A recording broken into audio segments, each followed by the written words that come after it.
ही महाराष्ट्राची चाललेली प्रगती आहे बरं का. उगाचच गडकरी साहेबांचं नाव खराब करू नका. ते एक चांगले मंत्री आहेत. आपल्याला त्यांना पंतप्रधानाच्या जागेवर बसवायचं आहे. उगाचच त्यांना दुबईच्या राजाने ऑफर दिली नव्हती, कारण असे रस्ते त्यांच्याकडे बनत नाही ना, त्यामुळे त्यांना ऑफर दिली होती. त्यांना पण अशा रस्त्यांची अपेक्षा आहे की आपल्याला आपलं भाग्य समजावं लागेल की गडकरी साहेबांसारखे आपल्याला मंत्री मिळालेत म्हणून आपल्याला असे रस्ते मिळत आहेत. नाहीतर असे रस्ते दुबईच्या जनतेच्या नशिबात नाहीयेत. उगाचच ते ऑफर द्यायला वेळे नाहीत. खरंच आपल्याला आपलं नशीब समजावं लागेल की आपल्याला असे मंत्री मिळालेत आणि आपल्याला असे रस्ते मिळालेत. उगाचच त्यांना नाव ठेवू नका.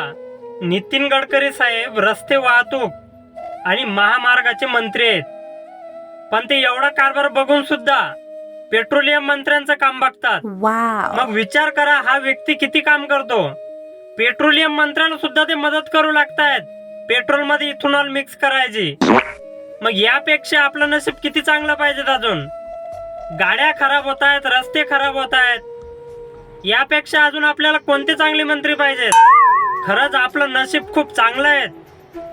असे रस्ते मिळालेत, असे पेट्रोल मिळत आहेत, असे मंत्री मिळत आहेत, पेपर फुटतायत, छोट्या छोट्या लेकरांवरती अत्याचार होतोय. अजून यापेक्षा काय पाहिजेत आपल्याला.